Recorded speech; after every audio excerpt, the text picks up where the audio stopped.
The morning after. Yo, yo, it is what it is, baby. Shout out to Puerto Rico, Xander. Shout out USA Boots for putting on an amazing night of boxing. It was a great card. You know what I'm saying? Let's just get it out. Let's just get this out the way. You know what I'm saying? You know, Puerto Rico down bad right now. We down bad. My boy, I mean, he did everything. Jerome Buzanis did everything we expected him to do. We all knew that Xander, we felt like it was too early for him to take on a fighter like Jerome Buzanis. But shout out to Xander and Puerto Rico, you know what I'm saying? For daring to be great. Absolutely. You know, he came up short. You know, Xander took the ass whooping the Mexicans were supposed to take because Virgil Ortiz wasn't man enough to get in the ring with Jerome Butenis. And he's back to his Twitter fingers all over social media again, Virgil. You know how he do after every fight that he ducked? He always got something to say. You know what I'm saying? That's been Virgil's MO since fucking forever, bro. I don't buy anything that Virgil says or nothing. And he's just one of those fucking great fighters that doesn't seem to be fighting any of the top fucking guys, bro. You know, and put him with Javante Davis, you know, but at least Javante had a belt that they just put him in champion and recess now, you know. And fucking Ness was like, yo, round one, I don't even know what a champion and recess is. Man, well, tell the WBA that. What's that fucking article they just put out? That WBA put out the article, and they put in Schofield fight for the regular belt. It says right there, clear as day, champion in recess. I guess we learn something every day. You know what I'm saying? Right? You know, Ness was right. Fucking, Ness saw it for what it was. You know, I saw the fight for what it was, but I wasn't willing to like just be like, nah, fuck it. You know, we try to give Xander the energy that he needed. We showed him the support that he needed. You know what I'm saying? He was just outclassed. Simple. He was just outclassed, man. And you know what I'm saying? So I told y'all, you know, you guys know me. I'ma hop on regardless. There ain't no shame in my game. You know what I'm saying? Like, you know, I told y'all I don't got a one boxer channel. So when my fighter loses and shit, I'll be like ashamed to come on. Nah, I got a boxing channel, bro. You know what I'm saying?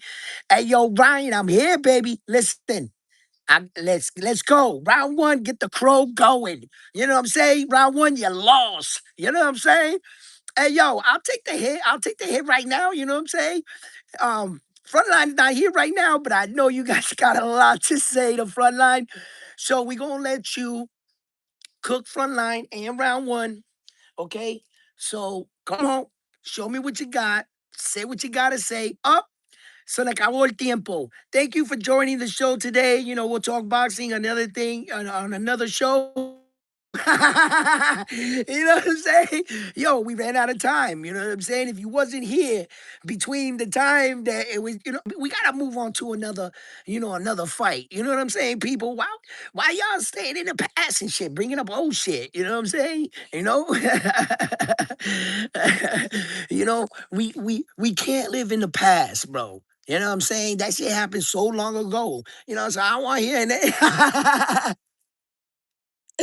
Hey, yo, Puerto Rico down bad, bro. We got dog walk. Hey, yo, nah, Xander had him hurt, bro. Xander had the dude behind me. They was talking shit when Xander went down in the first round. They was popping shit. Bro, the fucking dude threw his whole fucking, like, whatever it was like food or whatever. Like his food. He threw it like that. That shit went in the aisle, bro. Bro, there was this badass Puerto Rican chick with this black dude sitting behind us. And the Puerto Rican girl was going for Xander, and he was going for Boots. We was like, yo, we looked, turned around, was like, he needs to be sleeping on the couch tonight. Like, you know what I'm saying? Yo, shout out to the dudes that was sitting behind me. He was mad chill, mad cool. You know, he kept it competitive. Like, he said what he was gonna say, and I said what I was gonna say, you know what I mean? But yo, the energy. about like I want to talk about. I'll get back to the fight. I'll let some people get in here because I know y'all got a lot to say to me, right? So, but I'm gonna talk about the atmosphere, like the atmosphere, like leading into the fight, the weigh in, everything. Like, I think I did pretty good. I was really unprepared to tell you the truth. I left like all my equipment at home, but it was because I didn't. I came as a fan. I bought a ticket like O'Shaughnessy Foster did when he was going through the metal detector. We came in through the same door. O'Shaughnessy Foster bought a ticket and he was sat in his seat like that. I saw him coming in. I was surprised, like in New York, like how many people didn't know who he was, like right there.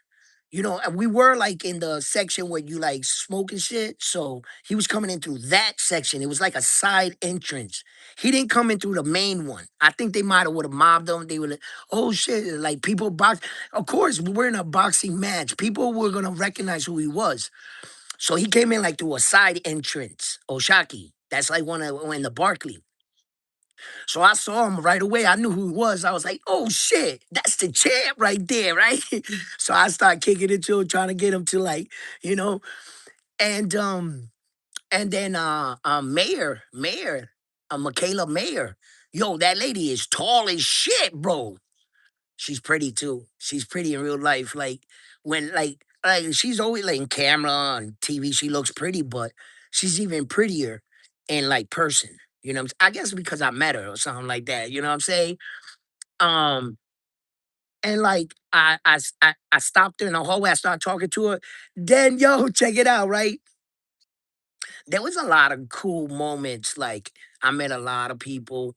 You know what I'm saying? You know, shout out to Fernando Vargas, the father. He's my era. You know what I'm saying? I saw the son, but when I saw his son, Emiliano, I like Emiliano a lot as a fighter. Like, shout out to Emiliano. He got the job done, bro. I saw it in person and shit. He beat the shit out of Bryce Mitchell. And Bryce Mitchell it caught him though. Bryce Mitchell caught him with a shot that the whole crowd went, ooh, like Emiliano got, but he wore it well. Emiliano took the shot well and then he delivered back. You guys seen the fight. I gotta go back and watch it on TV. You know what I'm saying? Like, I saw it all live type shit. So I want to go back and watch the whole thing back on TV.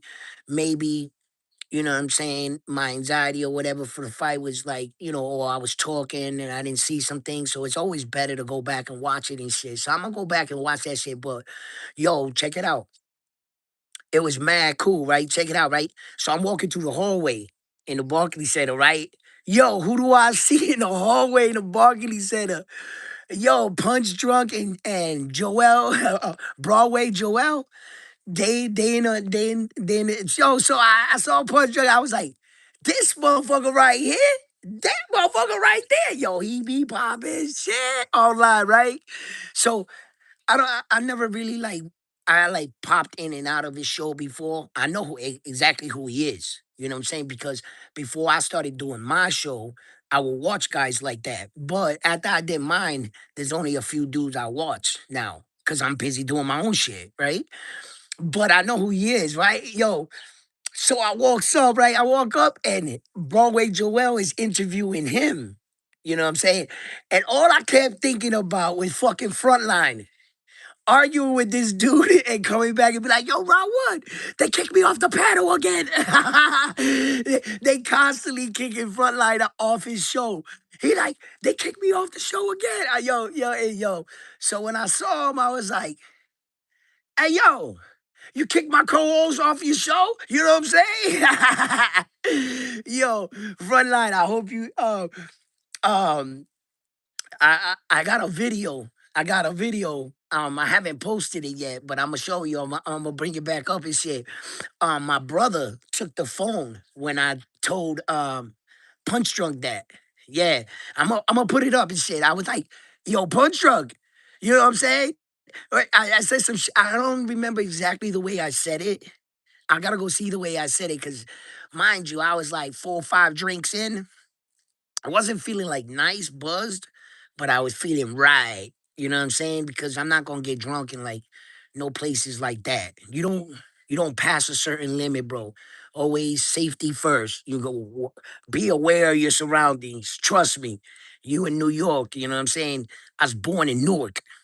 You know what I'm saying? I ain't no stranger to this. I used to be them kids running around, after tourists and shit. And, it is what it is. So you gotta be on your P's and Q's. So when Joel and him, so me, Joel and him, we start talking and shit, and it's all love, no hostility.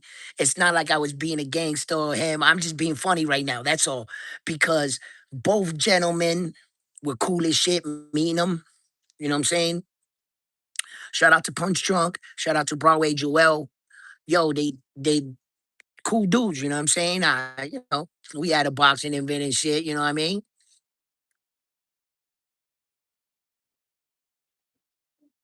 It's crazy it ended how I thought.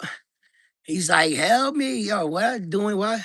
$100 could help my life. What the hell is this dude? Bro, get that dude out of here, bro. This dude's asking for money to get a fix. Stop it. Yo, so the event was cool as shit. The event was cool as shit, man. Definitely, man. Like the vibe, everybody, always at a fight. You got the guys taking one dude and the other one's taking another, and then the fact that the fights was going by so fast, it was like knockout, knockout. I mean, that's what I remember. I gotta go back and check it out. Yo, no shit. Oh man, Popeye got rocked, bro. Damn, Puerto Rico down bad. We down bad right now. We be back. We be a fucking Americans, bro. They always put us an American to beat us up and shit. It's always some, you know what I'm saying, American fighter that disrails the Puerto Ricans and shit. You know what I'm saying? It's either an American or a Mexican. Yeah. I mean, we got our shares of wins on both of them too. You know what I'm saying? But when shit goes wrong, that's the likely culprit. You know what I'm saying? We got our share of wins against Mexican great champions. The Puerto Rican Mexico rivalry is fucking beautiful in boxing. I fucking love the Mexican dudes, bro. Thank you for being who you guys are. Thank you, shout out to the US. Shout out to Jerron Busanis, man, for being that dude, bro. You know what I'm saying? And testing the young Puerto Rican. You know what I'm saying? You can't claim to want to run with the sharks, but you a guppy and you swimming in little ponds trying to pretend with your little shark fin on like you a shark. We see people like that all the time, and we see them in the sport of boxing. Xander was a little baby shark swimming with bigger sharks, but he's beat up a little beat up, but he's still in the lake. And for everybody that said that Xander quit in the fight, and that AB got up and was like, nah, you don't quit in a fight. We put our lives on. Yeah, that's why you like the way you are right now. Sometimes, AB, you don't know when to quit and you don't know when to shut the fuck up. You know what I'm saying? Like, you're the last person on earth that should say anything about a fighter quitting or being in shape or prepared. Bro, you in the ring humping dudes and getting your ass whooped. And then the dudes humping you in the ring and whooping your ass, AB. Please don't say nothing about the young king. Don't do that, AB. Don't do that. Keep opinions are like assholes. Everybody got one. Yo, just keep your opinion that way, AB. That don't even you don't have a fucking nothing to say about nobody, bro. Just shh, shh, AB, shh. Yeah. Xander quit. Well, you know what he didn't quit? Boxing. How you doing, AB? How's your career going? Quitter. You fucking quitter. Yeah. Hold that down, AB. hmm Yo, listen, Xander didn't quit, man. He was beaten. He didn't need to get up and take more damage, jeopardize his career.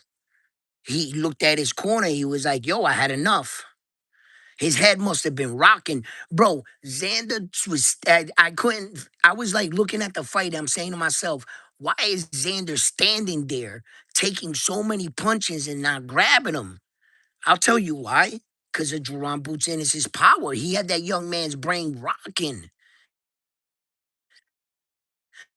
Xander must have been out. Like but his body is so trained to be defensively that he put his hands up, but he must have been rocking like this, standing there. He didn't move out the way.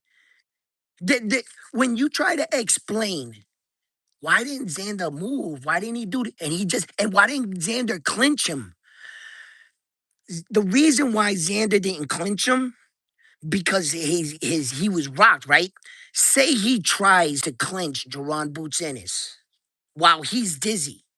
By extending his hand and coming out of his guard, Jerron would hit him with an uppercut and would have knocked him out. So Xander must have been going through like, damn, I don't know when to grab him.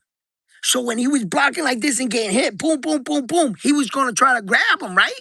But he'd get hit with another shot and he'd be back on Queer Street. He'd be like this. He was like, he couldn't, and Jerron Boots Ennis' power is real. It's real. There has never been a fighter that put Xander down. Xander took punches from Abbas Baru, Chino Perez. By all the guys in his career. It goes to show you that Jerron Boots Ennis' power is the real deal. His power is real. He had Xander all fucked up, bro. Yo, Xander was fighting though, bro. He had his moment. Yo, when Xander hit Jerron Boots Ennis and Jerron Boots Ennis did the stanky leg, he went like this, like that, right? Yo, the fucking crowd went crazy, but damn, bro, Jerron Boots Ennis put that much of a beat in early. He dropped him in the first round. That even when Xander was having success, he was still hurt. When Xander finally got his moment in the fight, he was hurt. He tried to hurt Boots, regathered himself, and then try to hurt him again. Boots weathered the storm. But if, right? I think if Xander survives another one or two more rounds, I think Jerron Boots Ennis was starting to fall apart a little. And he stepped on the gas when he needed to. He needed to get Xander out of there, and he did. Shout out to Boots. Shout out to Philly. You know what I'm saying? They got themselves a new king. And then the statement that Xander made after, he was like, "Yo, you go conquer the 154." That means he ain't staying there. Xander's probably gonna go up to 160. You know, I can sit here and make all the kind of excuses in the world and be like, Xander lost the fight because he was weight drained. We're gonna go back. We're gonna look at the fucking press conference. You're gonna see how much he gave to try to make that weight at 154. A lot of people are gonna say Xander was easier to knock out. He was depleted. He gave too much, and that might be the case. It truly could be the case, but I don't want it to be the case for me, and shit like that. I look, we win, we lose. That's it. I ain't making no excuses. I don't want it. Nope. Yo, you beat us. We down bad. That's it. We accept it. I accept it. It is what it is. You win and you lose a fight. I'm proud of Xander. He's 23 years old. We're gonna see a lot more of Xander Zayas in the future. And I can't wait. I can't wait. And maybe, just maybe, just, I mean, maybe we might get a rematch in 160. Xander's gonna go up there, get some belts, and Jerron Boots Ennis is right behind him once again. He was right behind him at 147, 154, came up for Xander. Xander lost this time.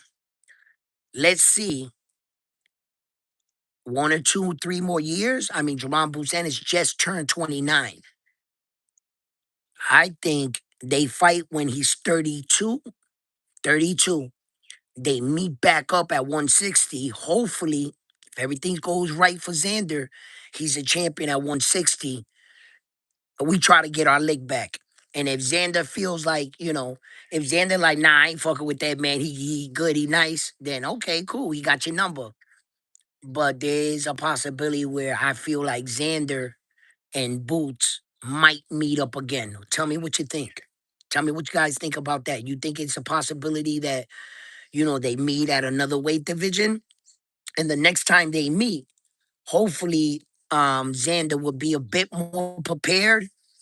But you got to remember, as Xander's getting better, Jaron Boots Ennis is getting better. Unless Jaron Boots Ennis gets the fame that he always wanted and the money, and that destroys him. That I can't tell you. That I can't tell you that if it's going to happen. One of the saddest things, one of the one of the best predictions I've ever called on my podcast, one of the best predictions I've ever called, I don't ever report on. I don't ever bring it. I haven't brought it up yet. And it was the fact that from the first fight that Cormel Moten had, and he was signed to Floyd Mayweather, from the first time I saw that kid, I had got on a live. I got my receipts. Anybody can check me on this. Like, um, I said, is this the rise and fall of Camille Moten? It was like, I was like, yo, I think he should get away from Floyd. Because I think Floyd is not the best. He doesn't have the best intention. Like, if you want to check out the video, just check it out. What I basically said in a nutshell, I thought that Floyd was gonna ruin Camille Moten. And I was like, I hope that doesn't happen because during that time, Floyd just lost Tank, Richard Hitchens, fucking, a lot of guys were like leaving Mayweather promotion, going to other promoters. But Cormel Moten stood loyal to Floyd. Where's Cormel Moten at now? Today, right now.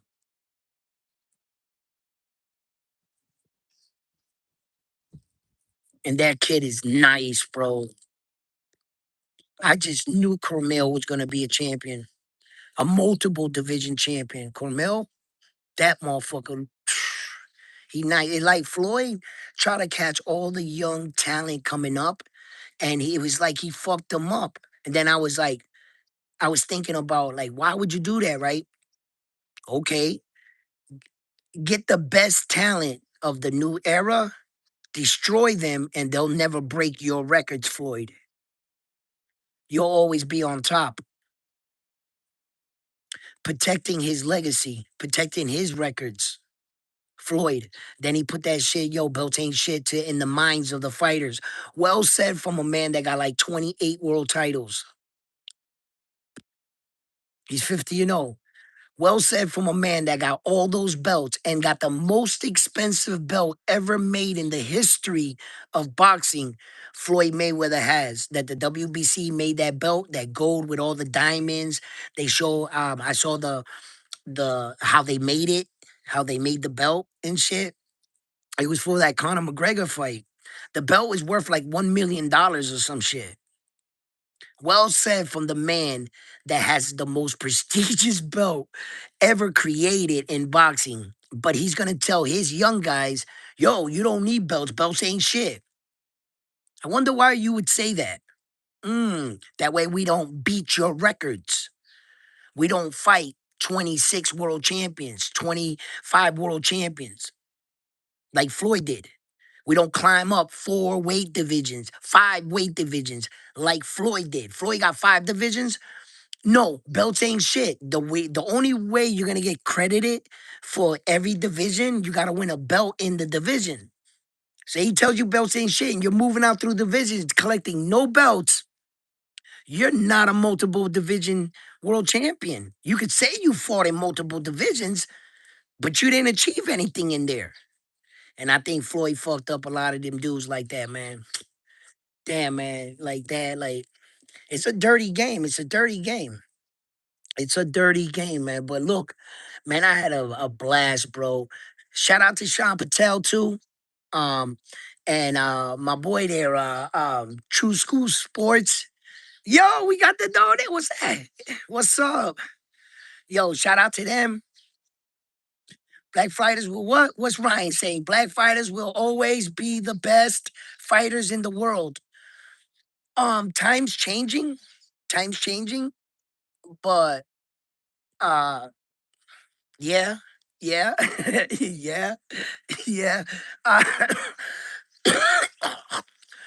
I can't lie, they got a pretty decent hold on that.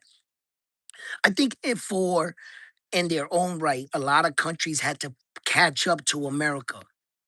You know, we're starting to turn into a new dawn of boxing. And I think that the other countries are getting better coaches. American coaches are moving out there. You got Puerto Rican coaches moving to Santo Domingo and some Dominican Republic, training Dominican fighters.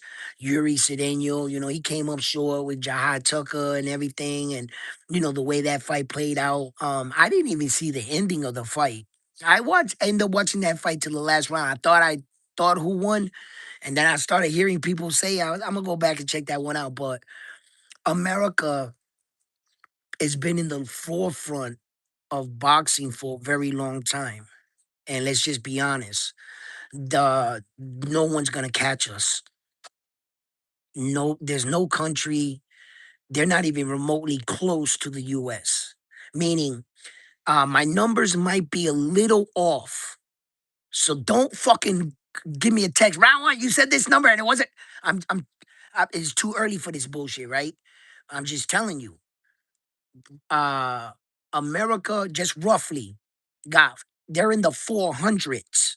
It's like 400 and something belts throughout history that are tied to American fighters, either white, black, Puerto Rican, but they are American. They represent America, right? They could be any nationality because there's every nationality in America.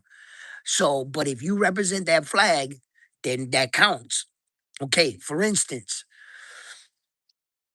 the next country that is next to us in belts throughout history, they would need almost 300 more belts. Roughly. They would need like 200 and something just to catch up to us. What do you think? We're just gonna sit on our asses in America and not collect no belts and let these dudes get mysteriously 200 and something more belts? And we can't get not a single one during that period just for you to catch up to us.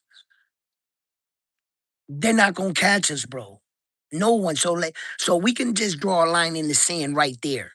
Yeah, America's got the best fighters in the world like that. But, you know, every other country has had, not every country, but there's been a lot of countries that have produced legendary fighters like Manny Pacquiao.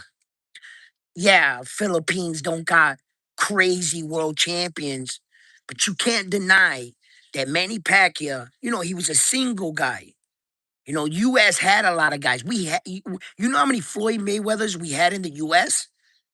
Sugar Ray Leonard, Sweepy Pernell Whitaker, Floyd Mayweather himself. Like, bro, that talent. Look at fucking Terrence Crawford. Look at Jerron Boots Ennis. You can start adding that is our fighters, American fighters. But like Japan, they got some good champions. They respectfully, Japan is pretty, but they got Naoya Inoue.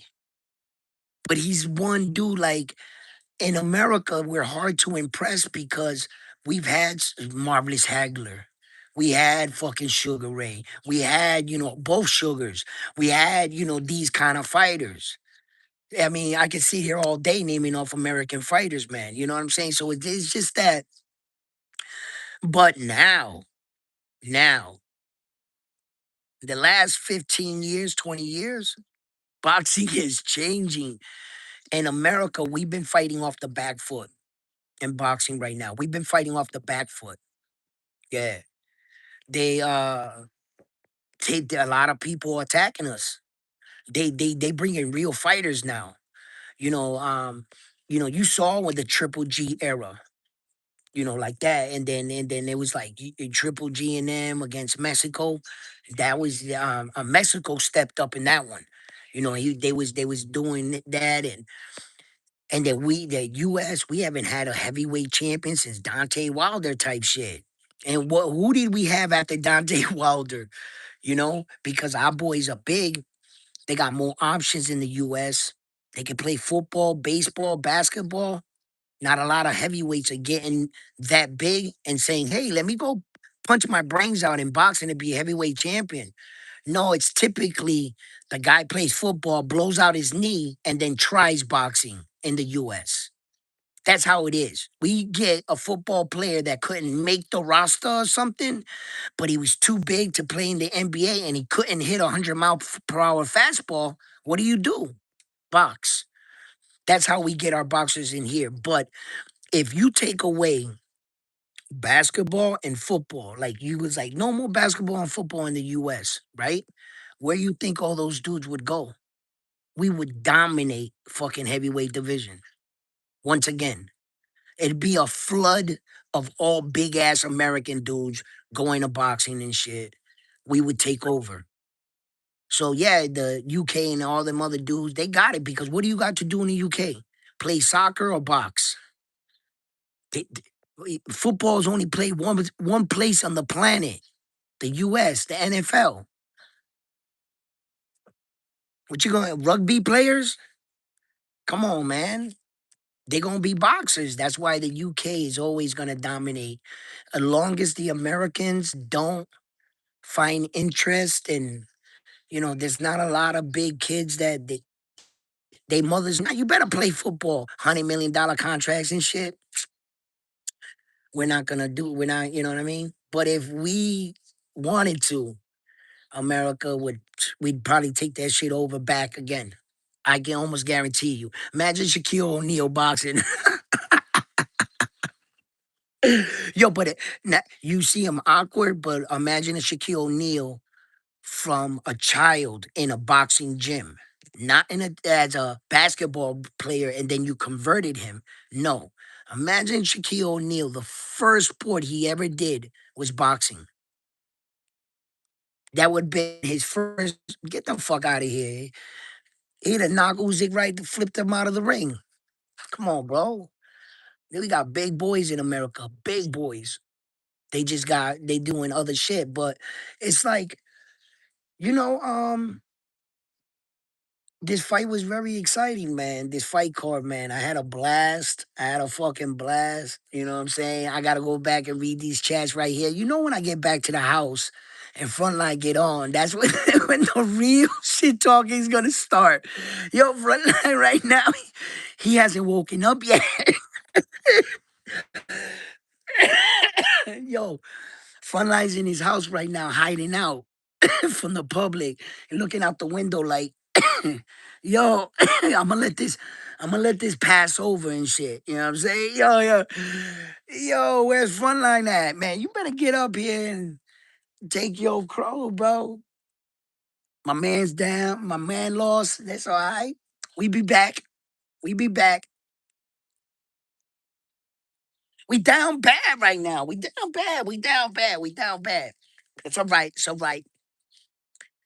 Damn, we down bad, bro. Yo, but we're not down all that bad. All right? We're not down that bad.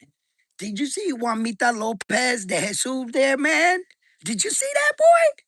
Did you see that? Come, we ain't down. That's right. Now we up. We. Oh shit! I forgot about. Yo, all right. We back up again. Yo. Yo. Ah, shout out to Juanita for saving us. You know what I'm saying? Puerto Rico, we back up again. Yo, that's crazy. That's crazy, man. Yo, that's how the game is, right? You up, then you down, then you up again, then you down. Yo, this run has been crazy for us, though, man. Oscar Collazo got some belts. Renee Chulo something. Yo, we was on a rise. We still are. We still got two of them. Damn, we lost two belts. That sucks. Ah! Guess we won't be getting that third belt at 154. Fuck it. Xander's young enough. He can start again at 160. He can get his three belts at 160, baby. So let the quest begin. You know what I'm saying? Yo, we gonna get that third belt, bro. Yo, Rene Chulo Santiago, Oscar Collazo, bro. If you're listening, anybody clip this shit, send it to him. Go get that third belt, bro. Make history for Puerto Rico, guys. I'm gonna root with you guys, and I'm gonna say it right now. I don't give a fuck who them two dudes is fighting. I'm gonna rock out with them. I need to see that before I fucking die, bro. Before I fucking get put buried in the dirt. There's certain things you want to see in life. I don't know, maybe you don't want to see shit. You don't give two fucks. All right, cool. That's you. That's your choice. I want to know that a Puerto Rican fighter could achieve that. One of us. Keith Cologne, my dude. Man, I've been trying to meet up with Keith Cologne, man, but it's just the time frame, man. And it's like I gotta come back out here because just coming out here and then my family's like, where you going? To a boxing gym? To what? No, you're gonna stay here and play dominoes. La, la, la, la, la, la, la, like, it was just I'm going to meet up with him, man. Keith Cologne, man, special talent right there. Another young man, I got my eye on. I have faith in. Well schooled, well versed in the outer art of boxing. Just needs to get better. Keep studying, chipping away in his craft. Keith Cologne could possibly be the first to do it. If these guys don't do it. If Oscar don't get that fight, because Oscar's talking about he's moving up in weight. He wants to move up in weight. He felt good in that weight. And I'm like starting to get nervous. Like, come on, Oscar, don't vacate those belts. Like Usyk. While I was in New York, I heard a rumor that Usyk vacated all the belts. I was like, what? Usyk vacated the belts. So, yeah, I gotta go back home. I gotta check all this shit, man. I just been going, going, going, going, going. You know what I mean? So between, you know, the fight and just keeping up with everything right here, then spending time with the fam. I'm gonna get home. I got a lot of content. I try to put out some content. I try to make like 4 or 5 videos. The file is too big. I had to shrink it down, the file, then I gotta download it to a PBF, to PGF or whatever, and then I gotta bring it back down. But when I downloaded the file, I had videos in it. So it clipped it like if it was pictures, and I just aborted the whole thing. I was like, man, when I get back home, get in front of my laptop, my desk, I'll put all this shit together. I got some more content I'm gonna put out. So, but yeah, man, I had an amazing time, man. Let me catch up to some of y'all messages. Who's talking real boxing shit here?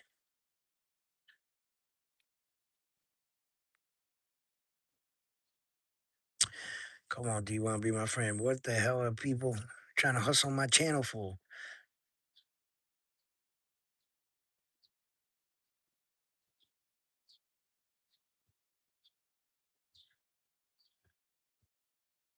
Where Frontline at? Hey, yo, Ryan, what Frontline back? Yo, Frontline right now checked into the witness protection program. He checked in this morning. I saw him. I was hey, Frontline. He had black glasses on. He was being escorted in a car. He ain't got nothing to say, and the car drove off, and I knew where he was going. You know what I'm saying? He checked in. Well, Frontline's hit. Frontline's hit when he come to the show. Oh, they gonna get him. It's okay. It's okay, yo. You win some, you lose some. You know what I'm saying? So it is what it is, man. What right? I know Ryan say Frontline, but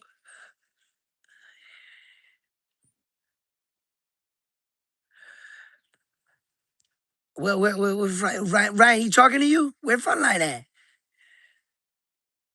Oh, Frontline's in the building. No, Ryan. We said and no excuses. Oh, Frontline's here. Oh, shit, Frontline's here. He checked out of the witness protection program. He said, fuck that. I'm walking on the block. Hey, yo, Frontline. Keep your head on a swivel while you walk in the tier, bro, because I think Ryan might be at you, bro. He might come at you with a shiv. You know what I'm saying? You better frontline watch it. You know what I mean? Yo. So y'all been talking in the chat, huh? Yo, but Frontline ain't coming on the show right now. Oh, hell no. He'll come on the show later. That's not even Frontline. That's a burner account and shit. Hey, yo, Frontline, we down bad right now. I'll take this one. I'll go down on this ship with this one. You know what I'm saying? Yo, when I was coming out, right? Some black dudes, right? We was coming out the thing, right? And I had the Puerto Rican flag around my neck like a cape, right? So I had it out and we were walking out and the black dudes, they were like, yo, you might as well take that off. You might as well take that flag off, you know what I'm saying? And I turned around and I was like, brother, that was like me telling you, take off your blackness. We don't ever take off the flag. I can't put this down, bro. This is for life. And then the other three dudes that were with him, they all nodded. They went, like he was like, yo, you might as well take off your flag. I was like, did take your blackness off.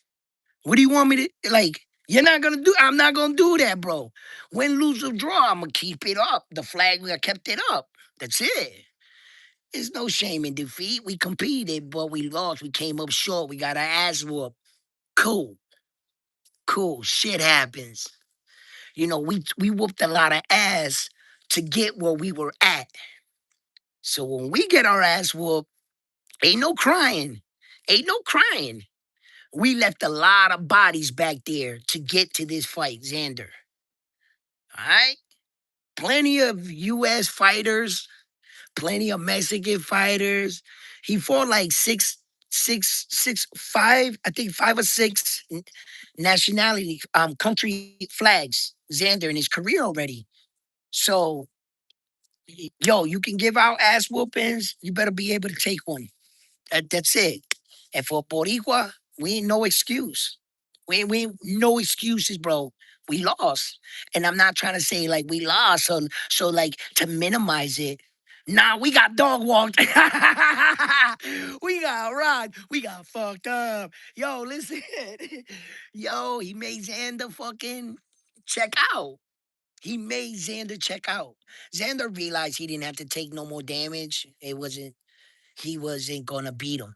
He felt whatever he was feeling, he was like, I had enough.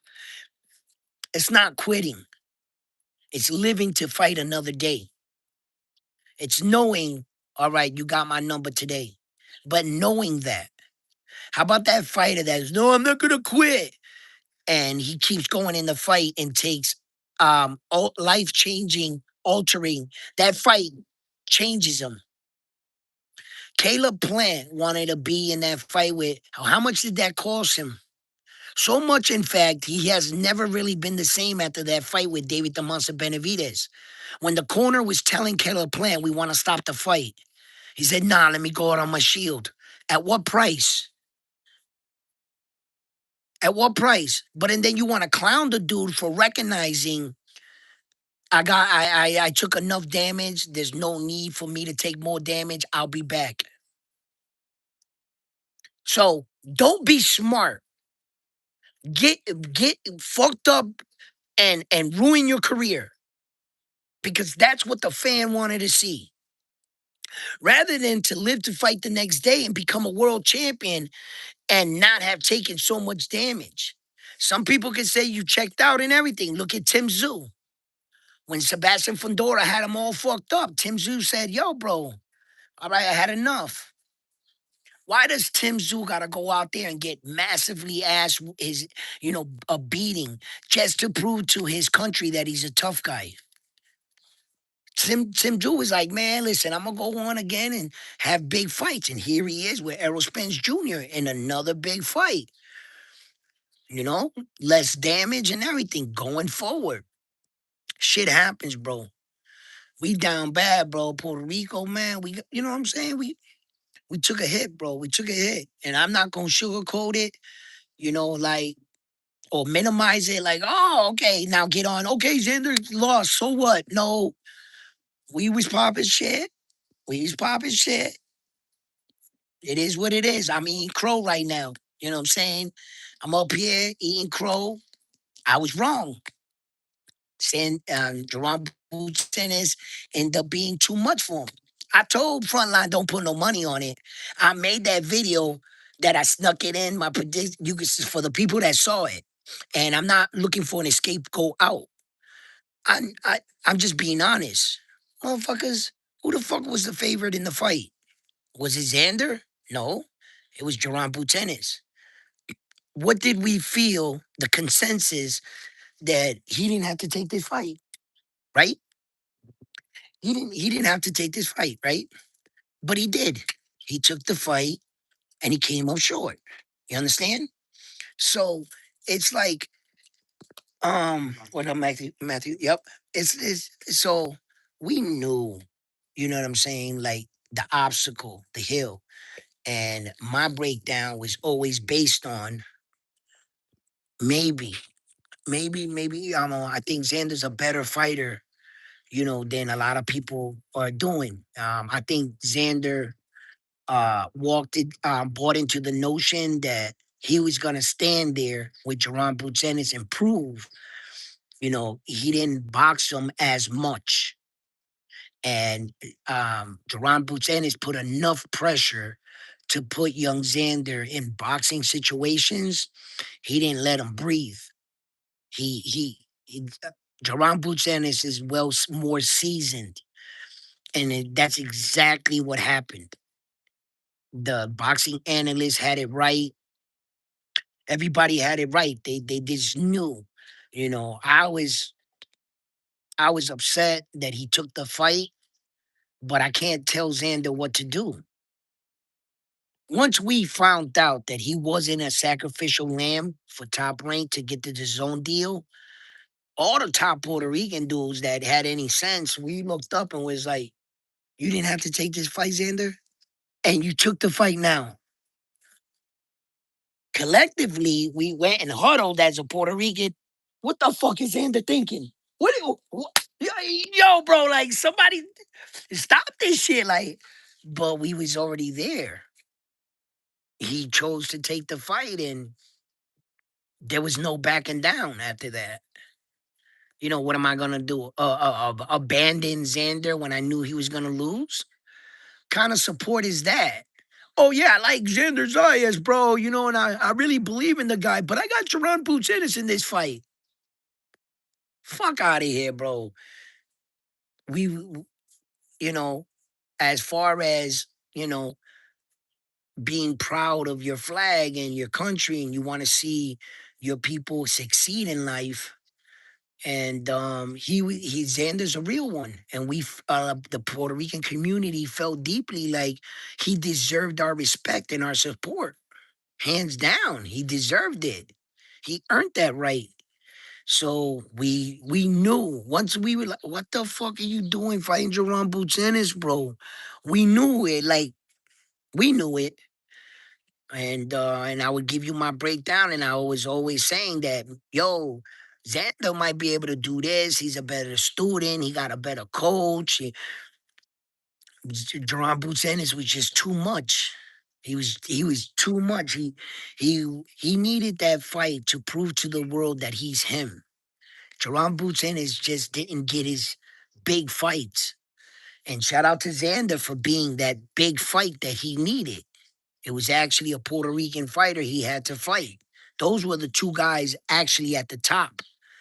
Because your fucking Mexican boy there, fucking Virgil, took to Twitter fingers this morning. He had a lot to say. But you know what you can't say, Virgil? That you took the fight with Jerome Buchanan. That's what you can't say. You know what you will do? Once again, say that you're willing to fight him. We've heard that story before, Virgil. Weren't you just in negotiations that fell through and you were trying to sue? Bro, Virgil, you're like a fucking the little boy that cries wolf. I don't believe nothing Virgil says anymore. Nothing. Not an announcement out of his fucking mouth. Not out of Oscar's mouth. Nothing. I'm on the line with Virgil Ortiz until I see him walking down to the fight to get into the ring. Will I ever believe that he's gonna fight whoever he says he's gonna fight? That's where he got me so tired of his fucking antics, Virgil. And this has not been one fight, two fights, three fights. This has been almost Virgil's entire career and his resume. This has been his MO from almost the beginning of his career. Virgil. Go look back and see how many fights and how many things he said that he was gonna do or he was gonna do this, and tell me how many of those things he actually did. I'm at the point with Virgil Ortiz, bro, remarkable fighter, good talent, power in both hands. I just don't get it. I just, I'm like, what the fuck, bro? You fight nobody. What you do is you fight the guys after the top guys fight them. You see that they're weak, then you fight them. Like the Lubins, like Virgil fights everybody after the top guys beat them. Then it gives him courage to fight that guy. That's all I see from Virgil Ortiz. And then he gets good fucking wins. Like he beat the shit out of Lubin. I was like, damn, Virgil hit him with that shot. He was still knocked out like this. I was like, damn. You can't say Virgil can't fight, right? You can't say he can't fight. The man's good. Very good, in fact. Very good. But what he should do is shut his mouth right now. Because Xander Zayas took the ass whooping you should have got. And Xander would have never been in this situation had you stepped up to the plate. So we had to step up and do it to give the public a big fight. Because apparently, Virgil, you're a 28-year-old prospect that ain't never won a belt, but you got a lot to say all the fucking time, bro. All the fucking time. Bro, that's what I think about you, Virgil. Let me tell you something, man. You listen. You gotta give Xander his bro. You know, he gave us a fucking fight, man. He gave us that, you know what I'm saying? So he came up short, dog. He lost, and that's what it is, man. But till Virgil, G, man, this is just the same old song with Virgil, bro. He comes back. I'm gonna fight the world, everybody. Fear me.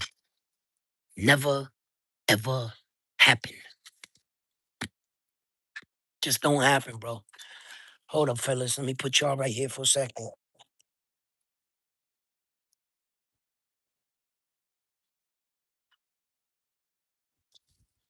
Well, damn, I can't put. Hold up.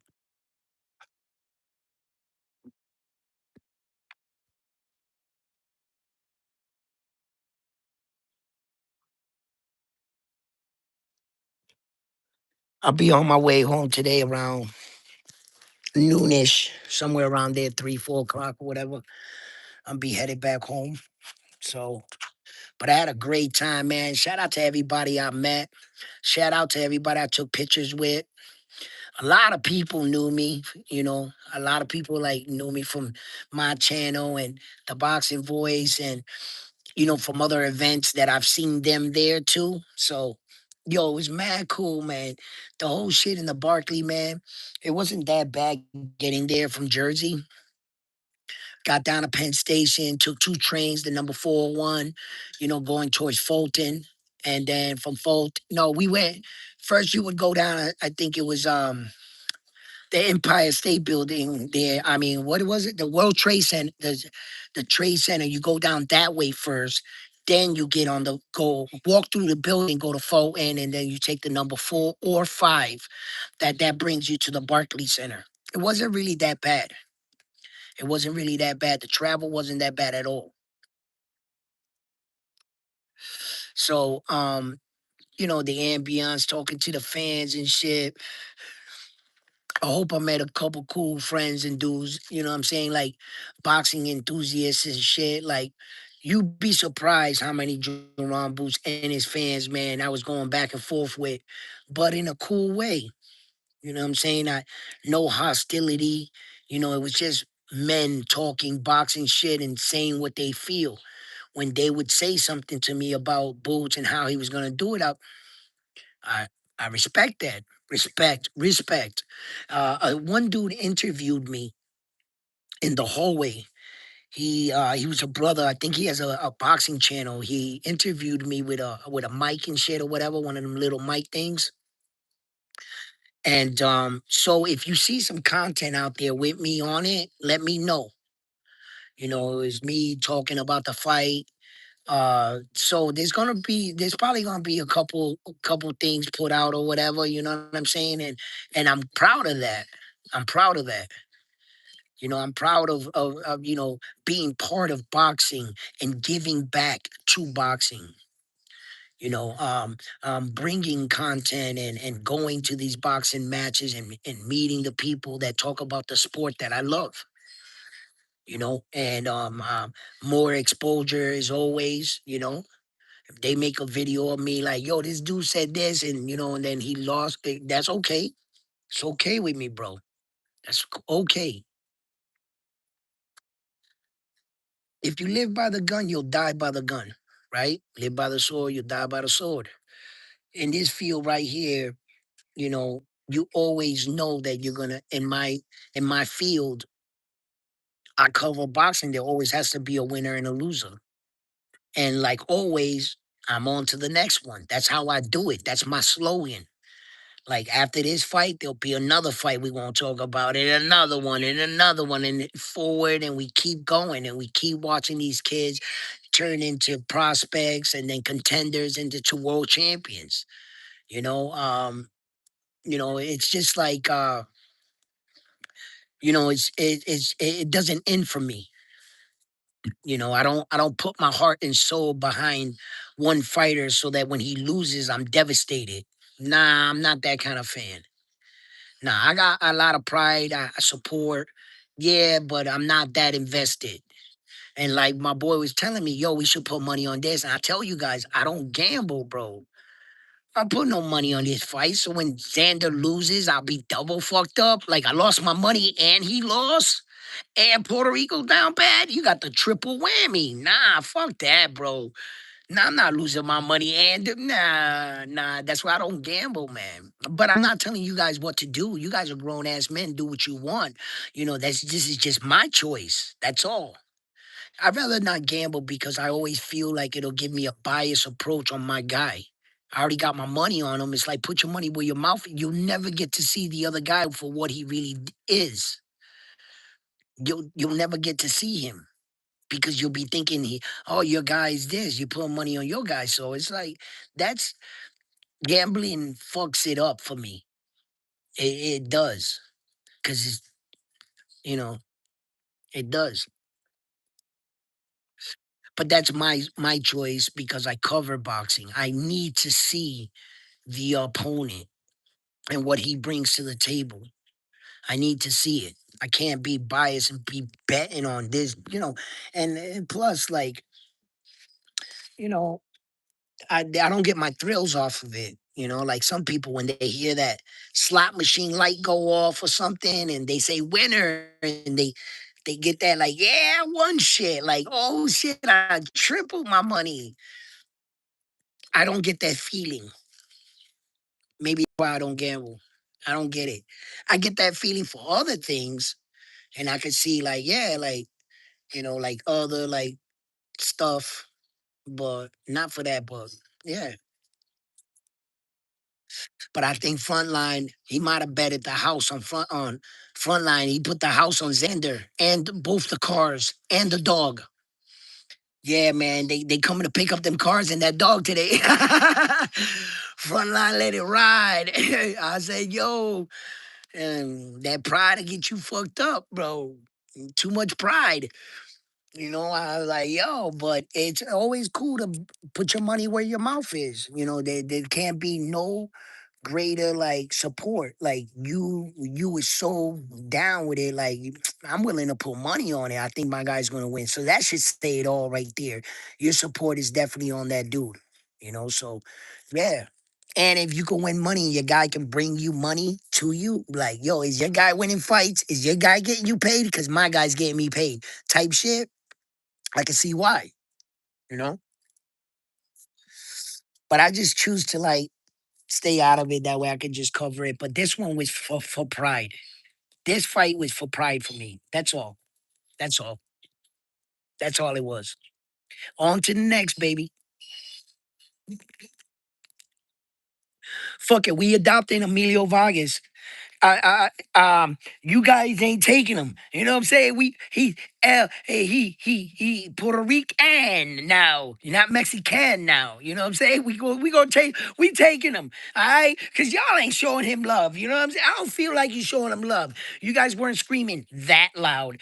I mean, it was real loud, but it was like only in the building loud. It wasn't like the people next door could hear you. So I don't feel like that was loud enough. So yeah, we'll be taking him. Yo, a lot of people in the crowd, even Mexican dudes, were saying Emilio wasn't that dude. I'm looking at some of the Mexican dudes. I'm like, bro, that's what's wrong with y'all, man. You becoming like us. The Mexicans are becoming like American, and as far as be having high standards. Like if you lose as a Mexican fighter nowadays, they don't fuck with you like that. Sometimes it depends. Like I don't know why they do this, but Mexican fighters, bro, the Mexican people, they've been in the top, for a lot. They've been a big player in boxing, and they don't tolerate a lot of shit, bro. You gotta win, win, win, win to win them over before you can take a loss that they'll support you over. You know what I'm saying? It's like Mexican boxing, they got high standards, bro. And these dudes were like, nah, Vargas ain't that good. They talking him up like he's this. I'm like, yeah, but remember, they're talking him up. Vargas knows where he's at in his career. How many times did Vargas come out and say, oh, the champion's calling me out or talking about me, but I'm not there yet? He himself tells you, I'm not there yet. I need to get better. And even if he himself says it, it's like the Mexicans didn't hear that shit. It's like they didn't hear it. They want these kids to already be Saul Canelo Alvarez with like 17 fights. And they just got high standards, I see. Because then these Mexican dudes ain't the first people that said that about Emilio Vargas and boxing conversations I've had of late in the past 6, 7 months. They're not the first. And I can see why now. Like, it's because they expect a lot. In order for you to like rep that Mexican flag, bro, they tired of like backing up everybody that's just Mexican type shit. You gotta like prove yourself now to them. I see that. They'll when you winning, they with you, and then boop. Nah, they becoming like Americans. Yo, if you lose in America now, you done. You done. Like we'll fuck with you, but you would have to bring more blood or some shit. But they're like they expect a lot. That's how I see that the era's going. You know. But Latin, shout out to Latin fighting, man. Shout out to all the Latin countries. Shout out to all the Latin fighters around the world that you know keep boxing alive. Shout out to the everybody, all countries. Shout out to the Philippines, the Japanese, the Chinese, everybody. Shout out to you guys, the men and women that give me something to talk about. You guys have the balls to get in the ring, lace him up. You know, Bryce Miller got knocked out in front of all his family in New York. He's like from Syracuse, New York. Bryce Mitchell from New York. You know his family was there, bro. And there's no shame in that. He was undefeated, bro. There's no shame in that.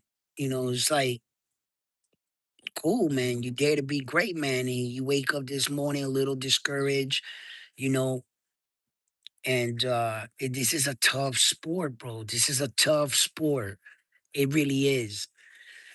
And a huge percentage of boxers truly box their entire career. And sometimes you might not even know their name. They never get that opportunity. They get that one loss or that second loss that sets their career back.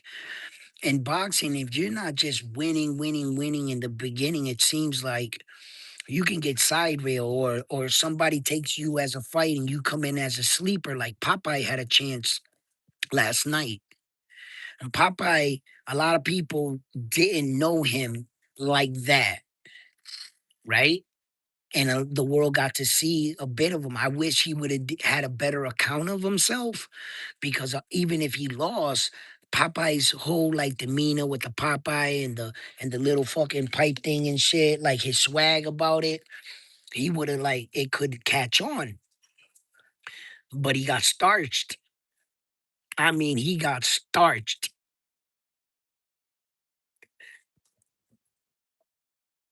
Damn, he got starched. We down bad, bro. Puerto Rico is down bad. We hit, baby. We hit. It is. That's what it is. But you know, with every dark cloud, you just gotta wait a minute because that ray of sunshine is gonna come through. And Juanita Lopez came through for us. Yo, I saw his father. I interviewed Juanita Lopez's father. I got that on a reel. I'm gonna put it up. I met him in the hallway. I was like, oh shit, that Juanita Lopez, that's his father. I was like, hey, champion, right? Yo, man, I started chopping it up with him. I talked to him. My brother filmed it. I'm gonna drop that one. I'm gonna drop that video too. Bro, I met a lot of people at this fight. A lot of people. There was a lot of people in attendance. Yo, there was a lot of people at like ringside and shit. I couldn't get to them. They leave at separate entrances in the Barclay. They leave at different, and I don't know the Barclay like that, so I wasn't gonna start running around the building at fucking 12 o'clock at night, 1 o'clock in the morning. You know what I'm saying? Trying to I'm not doing that. I'm not doing all that. So I was just like, but I would have had liked to meet the stars and shit. But there's the next time. There's a next time. And then getting in what I'm getting. Um, I didn't know that they started putting out the credentials for this fight like a month and a half, like, and by time I looked up, because I usually think it's about a month going into the fight, so I'll look up and I'll sign up for credentials. I was 48 hours too late. They had already locked it down. The zone closed it. And there was no way I could like sign up again and get it. I think they would have gave it to me, but they did it so far out because they probably knew a lot of people were gonna put in for it. I should have known, man. So it wasn't that like I couldn't get the credentials. I signed up too late. I signed up too late, so I couldn't get it like that. But still, like all the people that I recognize, the guys that were in the thing, they all showed me love. They all, what I'm saying, we all chopped it up and everything. I did great without it. But for the next fight, I'll probably have my credentials because now I'm speaking to the people that pass out. So I talked to some of the top dudes in the zone right there. So I was talking to a couple of them, not like a lot, two of them actually, that Puerto Rican dude and that other dude the white dude that he introduced me to, my man introduced me to. So those are two dudes from the zone like that work in behind the scenes and shit. So they know me, my name and shit. And, so they know I'm for real about this boxing shit. So, just getting in where I fit in for the next one, shit like that. And we're gonna keep it moving. We're gonna keep it moving. We're gonna keep going out to these fights and doing our thing. And I'm for real about this boxing shit and boxing channel and where I wanna be. I want to be up there sitting next to fucking Showbiz and Sean Patel and them. You know what I'm saying? Writing stories and shit. Even though my spelling, my writing ain't all that great. That's what the fuck I got Grammarly for. You know what I'm saying? AI type shit now. Can't hold me back now, right? I'm gonna do it. I'm gonna do it. I'm gonna do it. I might be doing it a little slow. Some people think I'm doing it, fairly fast. Um, I just gotta learn more. I gotta learn more about this. And like when I get on and I'm round one, that's my ultra ego. Like I like sometimes like I'm in Jersey right now and I can feel it. Like me already talking and doing shit. Like street is, I gotta be more professional. I laugh more and shit, be a little bit more goofy and shit, right? I try to be square as I can. When I be on a boxing voice, I be square like a motherfucker. I don't try to be like because I learned in life, man. Would you rather be feared or respected? Do you gotta lead by intimidation for somebody to listen to you? Or can you just talk? Are you scared to change the person you once was? You know what I mean? And like I think of that shit when I go on a boxing voice. Sometimes I be wanting to I be crashing out over there sometimes, but that's my square crashing out. That's the side of me that like I'm in character.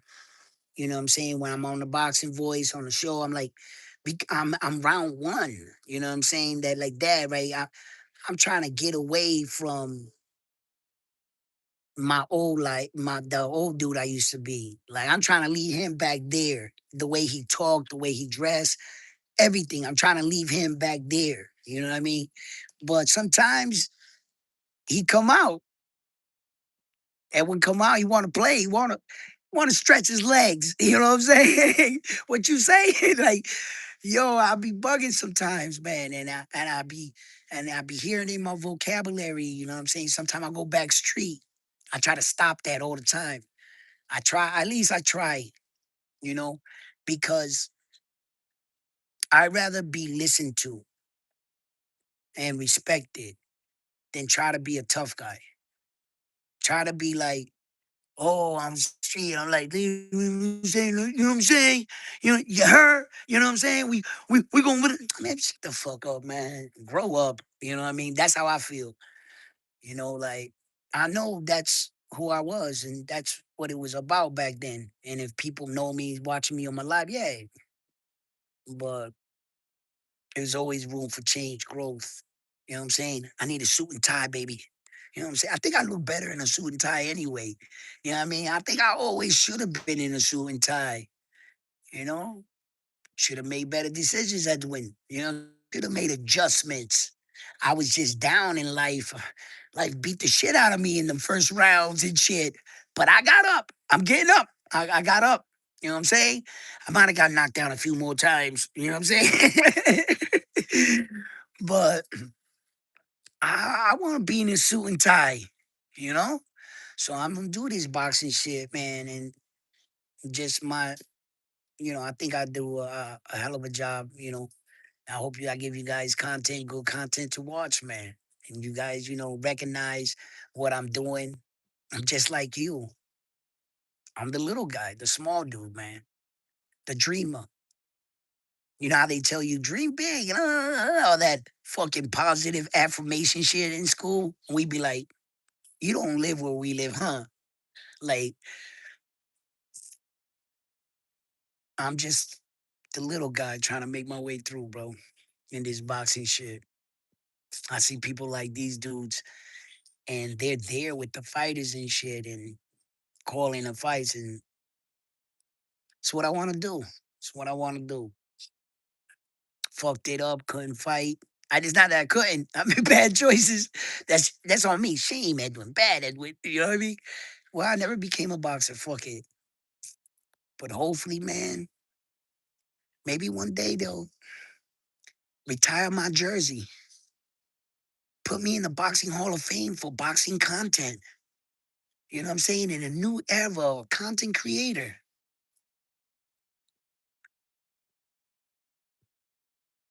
You can dream, can't you? You know what I'm saying? I'll be right there next to Ali in the Hall of Fame.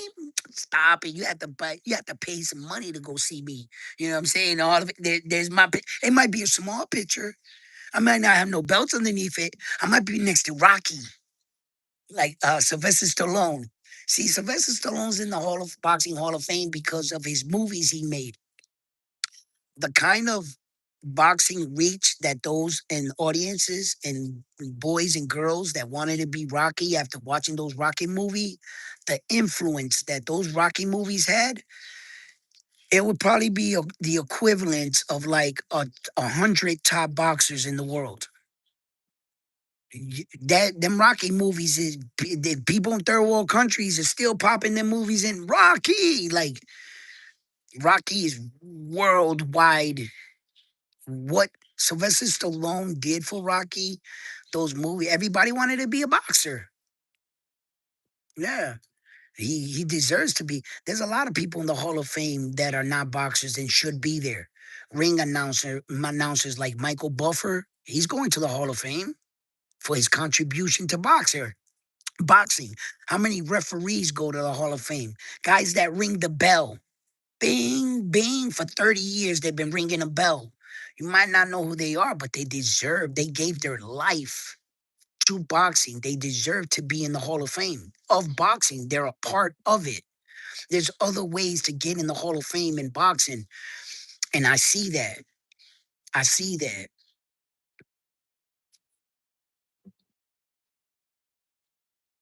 You gotta dream big, right? You gotta dream big. Yo, baby, you know? So there, let me catch up with some of y'all and let me get some of this crow going. Let's get some of this crow going. Yo, I'm done. I'm done. I'm done. They getting me. Hold on, let me go down. That wasn't long ago. That wasn't long ago. Why you bringing up old shit? Why you bringing up? Yo, damn, bro, I'm scrolling down. Y'all been typing. Yo, my bag. Yo, frontline, hope you've been addressing these people. You know, do your job, do something. Oh shit, boxing on rap. I'm dead. Yo, boxing on rap. There you are. Let me hear it. Let me hear it. My boy lost, bro. We down bad boxing on rap. We down bad. Yo, it's okay. It's okay. Boxing on rap was like, yo, you know Gerard, and every time he said it, I was like, I know, motherfucker, I know. But we here now. The young man took the fight. You know what I'm saying? What the fuck you want me to do? Boxing or rap? I know. You know, and I know, like you know that I know he was outgunned. You know what I'm saying? We knew John Buzetis was the shit, right? He was taking our fucking belts boxing on rap. What the fuck you want me to do, bro? Just oh, Jerome Buzetis, yo, it wasn't time to start telling the truth and shit, man. It wasn't time. It was time. Bro, if your boy boxing a rap come get you, right? And he like, yo, boxing on rap. I got this motherfucker outside, right? He want to shoot the fade. Now we going outside, right? And you go outside boxing on rap, and you see who it is. Your man got into a fight with Terrence Crawford. Terrence Crawford's outside the house. Boxing on rap, you come outside, you like, oh shit. Who you say you fighting? But that's your boy. Boxing rap, what you gonna do? What you gonna do? You gonna switch sides? You gonna jump over there with Terrence Crawford? Oh shit, Terrence Crawford gonna whoop your ass, bro. Oh, I'm sorry, homeboy. You get on this side, or you gonna stay on the side with your man? You know he gonna get his ass whooped, but you're gonna give him encouragement. But you gonna be like, swing, yo, hey, fuck it, bite him, pull his hair, bro. Yo, kick him. you go, you gonna say something, Bucks, rap. You know what I'm saying? What the fuck, bro? I couldn't let Xander go down by himself. I had to go down with him. I had to go down with him. Yeah, boxing and rap. Yo, I'm gonna read your comments, bro. I'm not reading them right now. Like going in 10 seconds. I'm gonna go back and read them. Don't say nothing crazy. One, two, three, four. Yo, I'm coming. Play hide and seek and shit, motherfucker. You know what I mean? Round one ain't hiding. Frontline might be hiding. Yo, frontline, I see you. You behind the tree, bro. Frontline, stop peeking. He's hiding right now. He a little shook right now. Yo, like that rap. Yo. Hey, Edwin, not for nothing. It was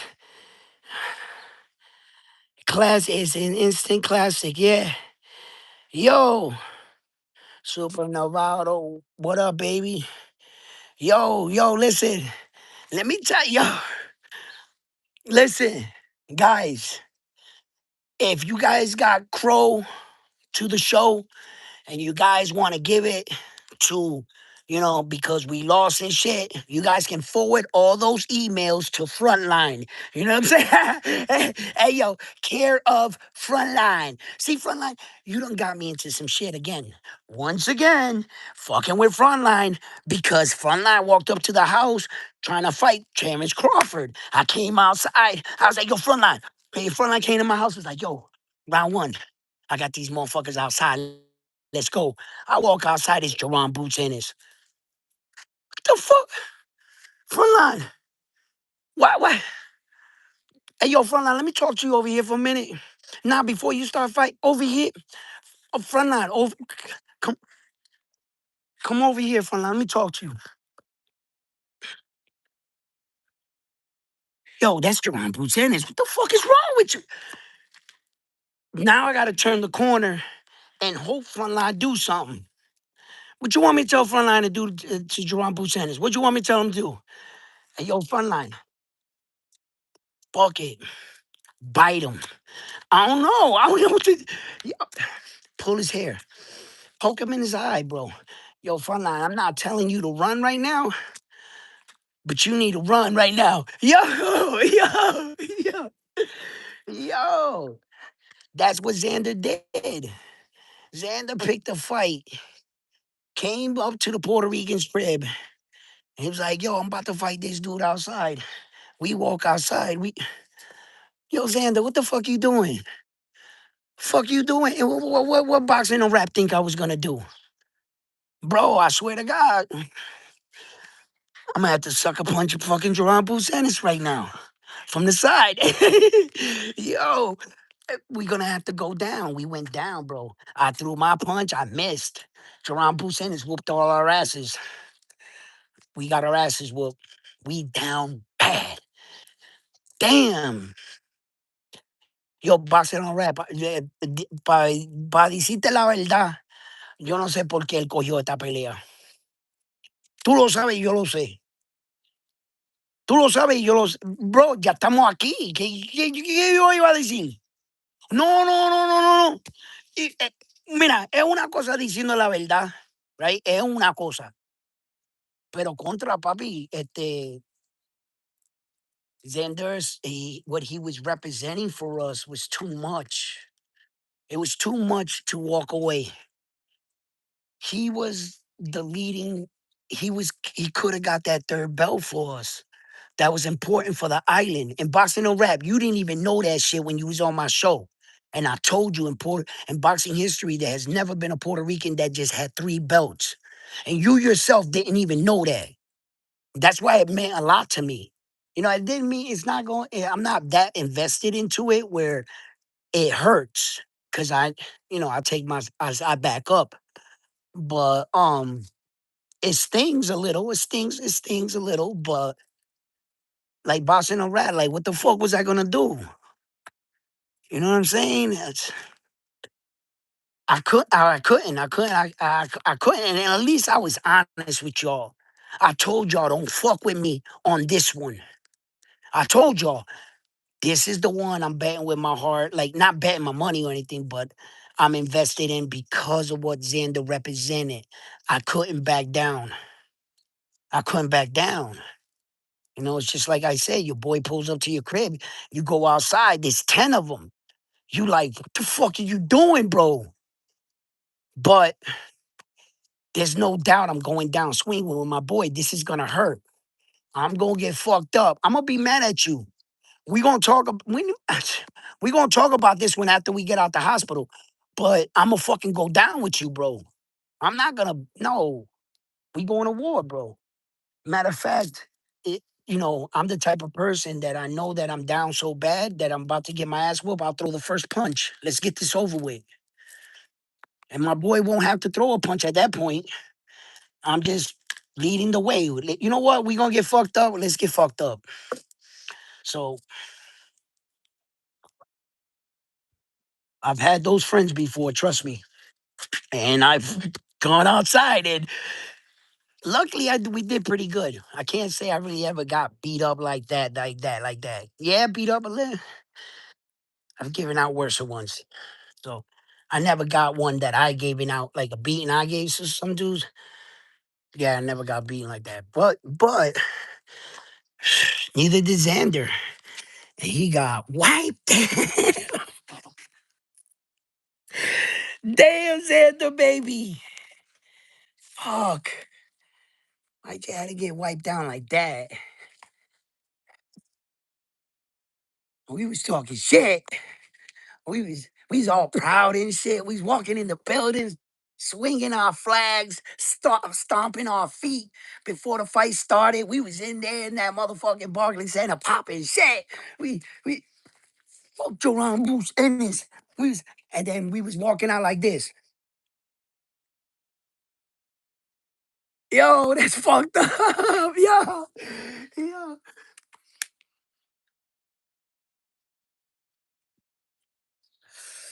Yeah, man. Great night of boxing though. Great night of boxing, guys. Let me interact with y'all. Let me interact with y'all, real interact. You drunk and all your takes be wrong, though, bro. Thank you. Thank you. Thank you. You know what I'm saying? I hope all 99 of them that you biasly fucking see me call, I hope they be wrong for you. You know what I'm saying? I hope you learn absolutely nothing, hater. You know what I'm saying? Look, this dumb dude act like he almost said something. How the fuck, right? How the hell could anybody be as right as this guy claims that he might miraculously be? What do you have, a crystal ball? What do you think that none of us are actually making a prediction on something we actually none of us know the outcome of? Ain't boxing takes really 99% guessing, isn't it? And some people guess right. There are some fights that are just obvious to call. You call them, right? Right? But this weirdo right here, right? Oh, Elway, you were wrong on this one. No shit, Sherlock. No shit. If I knew the right call to make on we wouldn't be here. I'd be in Las Vegas somewhere. Then I'd become a gambler. Because apparently I'd be right all the time. But this slow thinking ass dude, man, man, shut the hell up. Shut up, dummy. It's freaking 99% guessing. Everybody. Opinions. One of us got to be right. Dumbass. Like, this dude crazy, bro. But yeah, it is what it is, baby. The lady on the what broadcast said the weed was heavy in the building. They was fuck,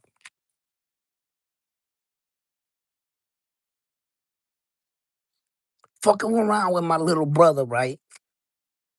He don't smoke weed, but I do. So we going to the Barclays Center. So I had my last little bit. So I said to him, let me roll this up. I'm gonna roll up a nice one. I don't smoke blunts, I smoke papers. So I rolled it up, pop, pop, pop. So he says, Yo, nah, don't put it in your pocket. Put it in the cigarette pack.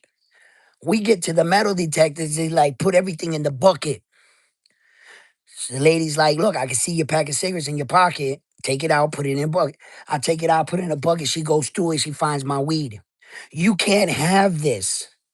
I gotta throw it away. She went into her pocket and they got me for my bud.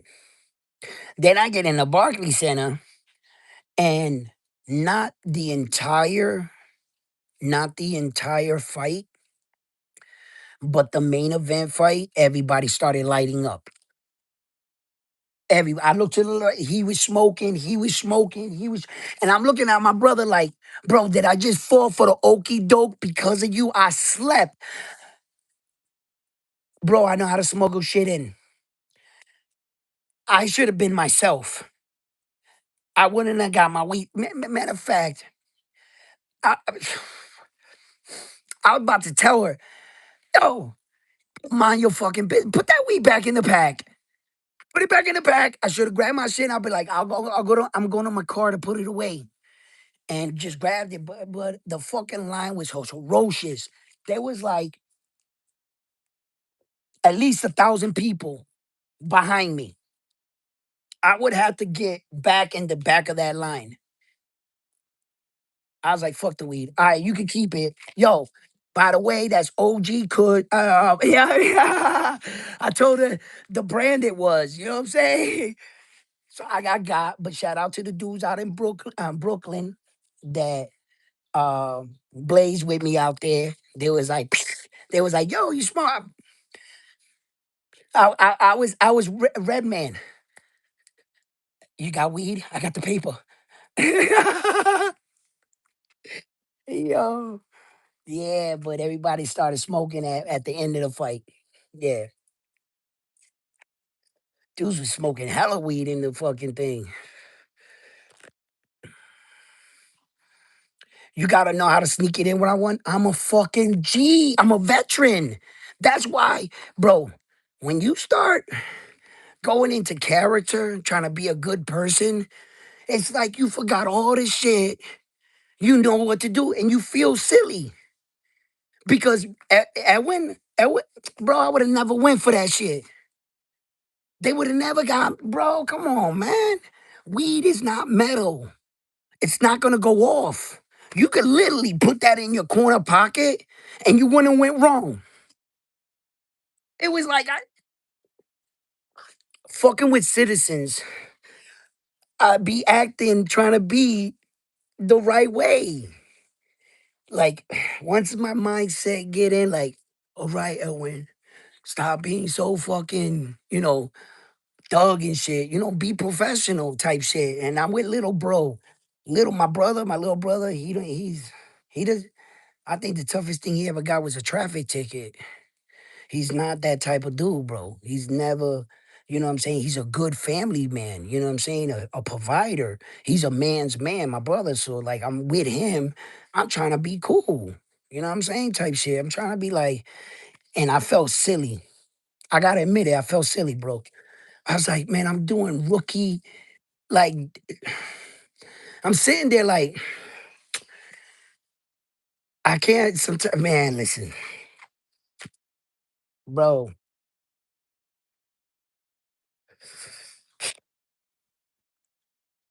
But that's you know what I'm saying? Like that's life. That's just life. You know what I mean? That's just life. When you out, I don't know if you ever been in a situation where you trying to behave, but you're not trying to act. Because of the fact that you just growing up and shit. That's it, right? And I got caught out there and took my weed. And yo, round one took a hit. Lost the weed. They took the weed, lost the fight. It lost, you know what I'm saying? But still, we up in the morning, thanking God and the blessings for a new day, another chance to do it all over again. Yeah, that's what it is about. I get to wake up today, get on my show, kick it with y'all. Let's do it again. Let's do it again. You know what I'm saying? But some people think Because if you don't call every fight right, what? You're supposed to stop talking about what you're passionate about? Like what? I I called a guy in a fight and he lost the fight and like what? What you mean by that? I'm supposed to pack it up? Oh shit, I don't know what I'm talking about. Shut up. Shut up. You know? Nah, man. Boxing's beautiful. Boxing's beautiful, and I'm thankful for all the guys that participate and box, man, and bring it is this right here, man. There's nothing better, but at least I got the courage to show my face, be up here, talk, talk my talk, and you guys see I'm not fake about anything. In this world, when you see a lot of fake shit trying to be passed off as real shit, you know how many fake Louis Vuitton bags I seen last night? How many fake gold chains? How many fake pair of expensive glasses? Everybody trying to portray like everything they have is the real deal. You know what I'm saying? And in this kind of world that we live in today, sometimes being fake is awarded and recognizing real is not a thing no more. It won't be a thing. Everybody's not gonna see me for who I am and what I'm doing. I get it, and I'm not gonna win everybody over. I'm cool with that. I'm cool with that. But that's not gonna stop me from getting up tomorrow, turning this motherfucking channel on, and let's get it popping. Let's keep the party going. That's it. That's it. And shout out to all my haters for even though you hating on me and all round one wrong on this or he did that, you in my chat commenting on my shit. Thank you, thank you. You know what I'm saying? That's it. You know, if you like argument shit, maybe this is not for you. Go that way. Go to them channels where they argue, disrespect each other, talk shit, always want to be tough with a person behind a microphone. If that's what you into, they got channels for that. Listen, I hope you like my vibe. We laugh a little. We can shit talk. We can have our opinion. I value what you guys have to say. I hope you guys value what I have to say. And when I get home, yeah, I'm gonna let you guys all on. Like this video right here doesn't take away from like this the Xander Crow that's supposed to be coming. You know what I'm saying? It's not gonna take away from that. I'm gonna give you guys a chance to come on. Yo, let Ron one hear it, whatever. You know what I'm saying? Because I'm not gonna run from it. You know, Frontline, he might be running right now. You know what I'm saying?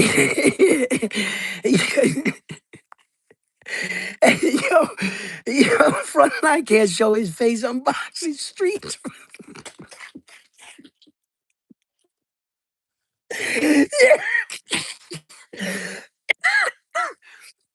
they got pictures of round ones. I mean, Frontline's emblem on boxing channels right now. Yo, Frontline's hit.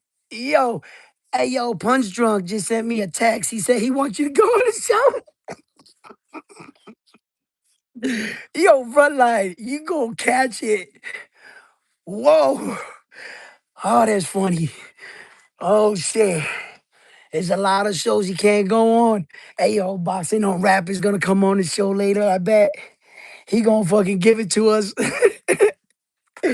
Yo, that's all good. It's all good, baby. It's all good. It's all good.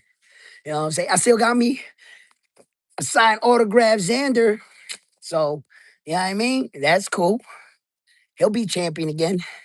He'll be champion. We'll be up again. We'll be there. You know what I'm saying? Yo, brother, is gonna catch it. Yo, this is crazy. Damn, man, my boy dared to be great, man. What if Xander would have pulled it off, though? For real, for real. What if he would have pulled it off, man? Damn, bro. Fucking Xander came up to the crib. Yo, round one, they outside. I was like, who is it? Motherfucker, who's outside? Jerron Boots. Yo, Xander, man, let's talk about this. Hold up. Hold up. Wait. You sure about this, Xander? Like, yo, Xander done got us fucked up. You know what I mean? But yeah, man, he fought him. He wasn't scared of him. He fought him. Fought him at least. Damn, Xander. You ran up on the wrong one, my dude. Like, it is what it is, man. It is what it is. I know y'all gonna get, you know what I'm saying? Cause I'm not Emmanuel got what? Pop, but then stepped up and he looked great. He was on a good path. Yo, Emmanuel yeah, I talked about it. When Bryce Miller tagged him, yo, the whole crowd went, ooh, like that. He got tagged. And then Emmanuel started settling in the fight. He started settling in, picking his shots a little better. And then that straight shot, when he hit him at the closing seconds of the round, when he hit him with that, that's when I think his confidence, Emmanuel's confidence, he was like, I just hurt him. Because they're the closest person in the ring to the fighter. They can hear and feel things that we, the viewing audience, don't know about. You know, when like a guy's in close and you hit him to the body, you can hear him go, and you know you hurt him. But the people at home might not know how bad he's hurt. You understand? And then some people in boxing, they lose their mind. They think that these fighters are robots. Like in the situation when Xander had him hurt, it was like, yo, why the fuck you ain't go, bro? First of all, he's he took a lot of shots all the way up into that point. He accumulation of damage was already wearing on. That's kind of like when you watch a Subriel Matias fight. It's the third round. You look at the guy's face, he looks like he's been in a 10-round fight. It was on that type shit where that Xander, he even had him hurt, but when he got Jerron Boots in his hurt, Xander was already hurt. He couldn't get it. He couldn't. These people are human. You know what you know what I mean? So I don't know how hurt he really was, Xander. You know, so yeah. Apparently, Jerron Boots in his hit so hard that he put him down in the first round. Abasba Rule, Perez, they weren't able to do that. Jerron Boots Ennis is the real deal. He's the real deal. I'm not sure if I'm going to give him the title of Phenom just yet. Bro, you beat Xander, cool. I'm going to give you Xander. That's a great win. But you're not going to get it off one guy. You know, Stanionis, you're putting in Stanionis and like David Amarini or whatever, however you say his name. Sorry, I mispronounced it. But you're putting those guys on Jerron Boots Ennis' resume to try to help him sell the claim that he's him. But in actuality, he's on the path of being him. He's gonna have to do a little bit more. You might have to beat Sebastian Fundora, Keith, Josh Taylor. I mean, Josh Kelly. I'm sorry, Josh Kelly. You might have to beat them to do shit to get the Phenom name. But I can see that the talent's there. I can see he's ahead of the curve. I can see why a lot of people did avoid to fight Jerron Boots Ennis. Um, he should have been in a better situation in his career by this point in his career. He's 29 years old. And his career's starting to take off now. So, you know, if you want to give him that title, the Phenom and the best fighter in boxing type shit, and think that, you're a prisoner in the moment, you got the right to do that, but that's not true. That's not true. Jerron Boots Ennis, you just haven't had those fights yet. Like, the Philly fighters or the fight fans will be like, all of a sudden, Jerome Boots Ennis needs to be higher on the pound for pound list. Same thing they did, and they were yelling for Shakur Stevenson. Same thing they did when David the Monster Benavidez did it. Every time a good fighter wins, all of a sudden he's the best fighter in the world. So now what? Did Jerron Boots Ennis mysteriously just pass Shakur Stevenson? Which the consensus of the boxing world was saying that Shakur Stevenson should be the what? Number one? Now what? Let me guess. Let me guess. Jerron Boots Ennis should be number one. Y'all just prisoners in the moment, man. Talk about round one, don't know what he's talking about. Look at you. Look at you. Y'all done talked up Shakur so much. He's either number two or number three. Now what? Now what? Shakur and Devin and these dudes are playing grab ass and they don't want to fight each other. Now all of a sudden you see it once again. Let me guess. Let me take a guess at this. Jerron Bruce Ennis should be the best fighter in the world all of a sudden. Let me guess. What happened with David the Monster Benavidez?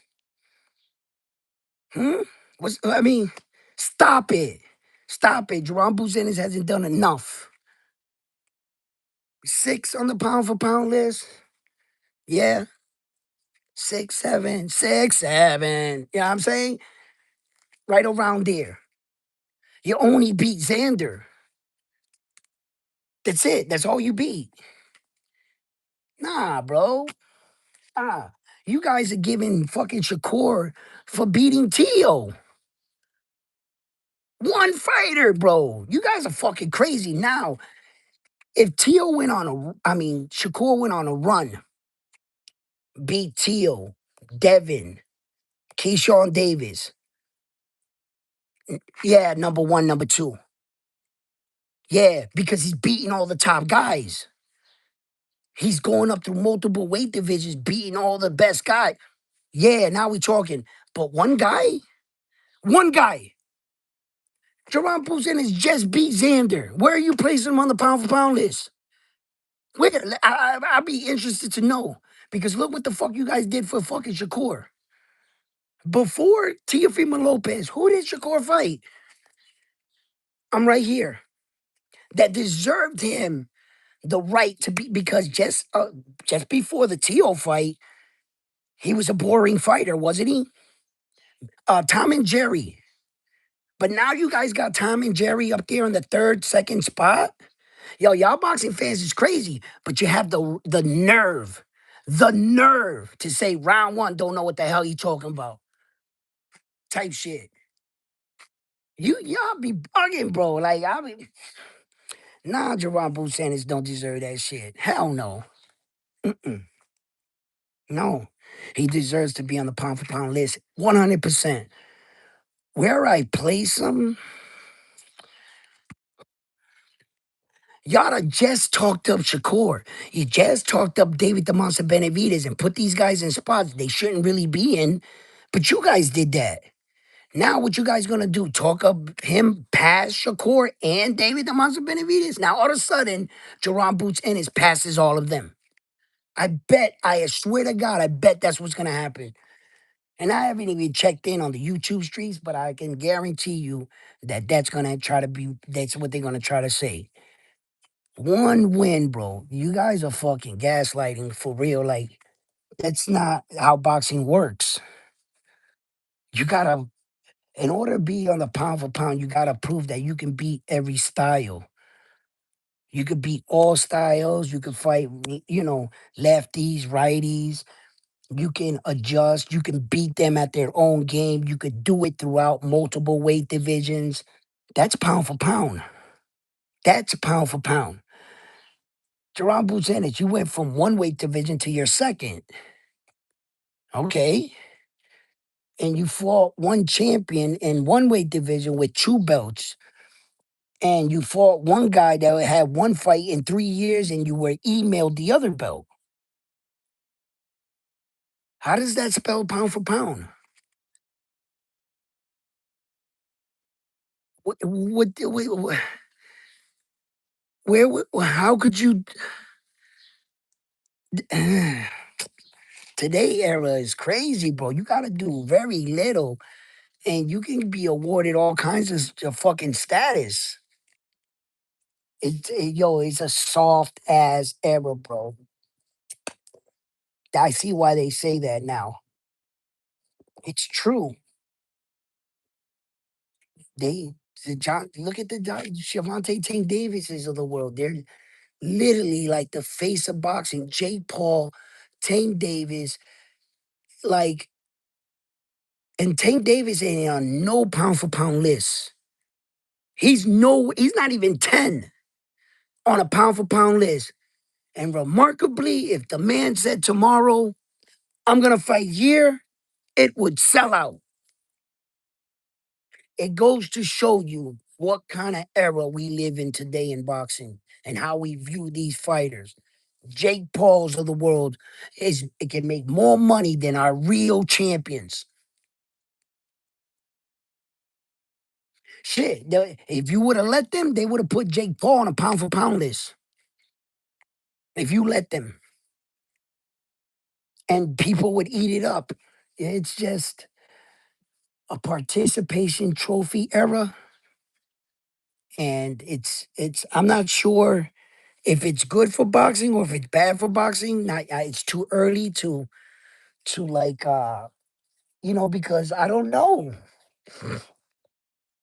if this changes the landscape of boxing, but it brings fans out and more viewership, then that means that the trajectory in how they view the fighters, I'll know then that that's the way boxing is being viewed now. You understand? It's like, um, yeah, these guys they don't have to do much to be recognized as what it took other fighters. Real look at Floyd Mayweather Jr. was considered to be the pound for pound in his era, the best, number one, but he wasn't for a long time. Floyd was beating champions, Arturo Gotti, all them type dudes and shit, and he wasn't viewed as the number one pound for pound. Roy Jones Jr. was. Until Roy Jones Jr. lost to Magic Man Tarver, and then Floyd won his fight, that's when Floyd took over. But in front of Floyd Mayweather was Roy Jones Jr. for a very, very long time. I'm talking years. Floyd Mayweather had to prove himself. All Jerron Buchanan got to do, one fight. Xander Zayas, pound for pound list. That goes to show you where we're at in boxing. So, fight fans, I just wanted to hop on, take my crow. You guys were right. I was wrong. Xander lost. Shame on me. I lost my pick. I got lost. We down bad. Is what it is. But I'm on to the next one after this one here at Round One Sports Talk. And if you guys want a piece of Frontline, when I get home, we'll be on the show. I'll be on the show, Boxing on Rap. All of you can hop on by. You're all invited.